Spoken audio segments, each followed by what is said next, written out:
4 আগস্টের যে ঘটনাটা সেটা হচ্ছে যে মামলাটা, সেটা হচ্ছে যে 4 আগস্ট ঢাকা আইনজীবী সমিতির যে প্রাঙ্গণ, জজকোর্ট প্রাঙ্গণ বলা হয় ওটাকে।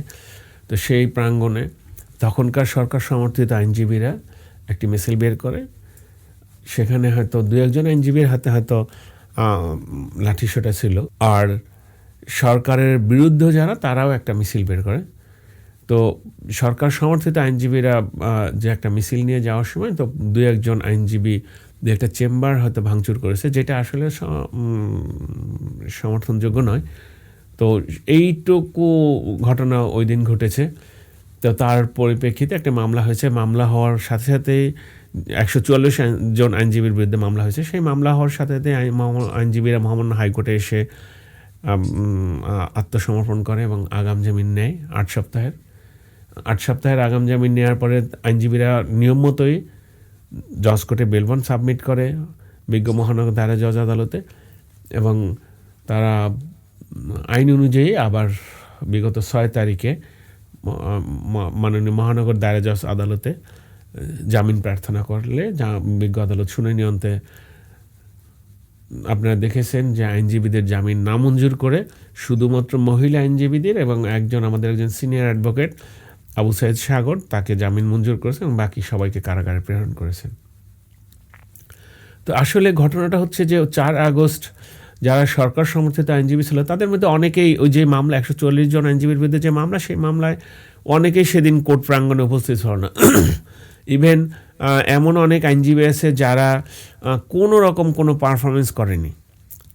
যারা আমি এমন অনেক আইনজীবীকে চিনি যে সে 4 আগস্ট না, তারও আরও 3 মাস আগে থেকে কোর্টে আসেন না অসুস্থতাজনিত কারণে। তারপরে তারা মামলায় আসামি হয়েছে। যাই হোক, এখন মামলা যেহেতু হয়েছে, মামলায় আইনজীবীরা জামিন নিয়েছে। মহানগর দায়রা জজ আদালতে যেহেতু সারেন্ডারও করেছে, মহানগর দায়রা জজ শুনানি অন্তে জামিন নামঞ্জুর করে কাউকে কারাগারে প্রেরণ করেছেন, কাউকে জামিন দিয়েছেন। তো এখন যারা জেলে আছেন তাদের মধ্যে অনেকেই মহামান্য হাইকোর্টে আবার জামিনের জন্য এসেছেন। দেখা যাক আগামীকালকে তাদের মামলা, কারো মামলা হয়তো শুনানি হবে। আসলে পথ চলাটা, আমি ক্রিমিনাল লয়ার অত ভালো মানের যে লয়ার সেটা বলা যাবে না, আমি সেটা না। ক্রিমিনাল একজন ভালো লয়ার হতে হলে অনেক লেখাপড়া জানতে হয়, অনেক মেধার দরকার আছে। আমিও ওই রকম না, আমি এমনি প্র্যাকটিস করি নর্মালি ছোটোখাটো একজন আইনজীবী। তো আশাটা আসলে এই একজন লয়ার হতে হলে যে পথ চলাটা আসলে খুব কঠিন। এখন তো আরও দিনে দিনে কঠিন হচ্ছে। তো আমি ওই কঠিন পথ পার হয়ে এই পর্যন্ত এসেছি আর কি। চেষ্টা করি মানুষের জন্য সততার সাথে কিছু করার জন্য, আইনের শাসন প্রতিষ্ঠায় যতটা পারি আমি আমার সাধ্যমতো চেষ্টা করি। মানুষ যেন ন্যায় বিচার পায়, ন্যায় বিচার পাওয়াতে আমার যতটুকু ভূমিকা রাখা উচিত আমি চেষ্টা করি শুধু সেই ভূমিকাটুকু রাখতে। আইনজীবী হিসেবে আমার মূল লক্ষ্য হচ্ছে সমাজে যাতে ন্যায় বিচার প্রতিষ্ঠা হয়। এখন আসলে বর্তমান সময়ে যে বিচারাঙ্গনের যে অবস্থা বা যে অবস্থা বিরাজ করছে, তাতে আমার মনে হচ্ছে যে আমাদের আইনজীবীদের আরও এগিয়ে আসা উচিত, ন্যায় বিচার প্রতিষ্ঠা তাদের ভূমিকা রাখা উচিত। আমি চাই, আমার বিশ্বাস যে ন্যায় বিচার প্রতিষ্ঠা হবে খুব দ্রুতই। এটা আসলে জনগণের বিচার প্রার্থী যারা আছেন তাদের যে আইনজীবীদের প্রতি ধারণা, এটা আইনজীবীদের প্রতি যে আইনজীবীরা সবসময় সততার সাথে কাজ করেন।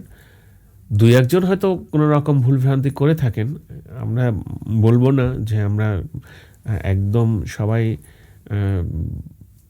ভালো বা সবাই যে খুব মানুষের সাথে প্রতারণার শিকার হয় না মানুষ আমাদের আইনজীবীর মাধ্যমে, তা নয়।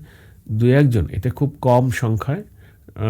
ম্যাক্সিমাম আইনজীবীরাই সততার সাথে প্র্যাকটিস করেন এবং তারা সমাজে ন্যায় বিচার প্রতিষ্ঠায় ভূমিকা রাখেন। আসলে এখন স্বাধীন বিচার ব্যবস্থার সাথে আমরা যেহেতু আইনজীবীরা জড়িত, তা আমরা মনে হয় এখন বর্তমান অবস্থায় আমাদের আসলে অনেক আইনজীবী মামলা মোকদ্দমার কারণে আমাদের যারা সরকারের বর্তমান সরকার না, পূর্বের সরকারের সাথে সমর্থিত, তারা আসলে অতটা আ সুখকর অবস্থানে নাই। তারা অতটা ভালো অবস্থানে নাই। তারা অনেকেই মামলা মোকদ্দমায় জড়িয়ে পড়েছেন। কেউ মামলার ভয়ে আসতেছেন না। কেউ মামলা হবে এই ভয়েও অনেক আইনজীবী কোর্ট কাচারিতে ওইভাবে মুভ করছেন না।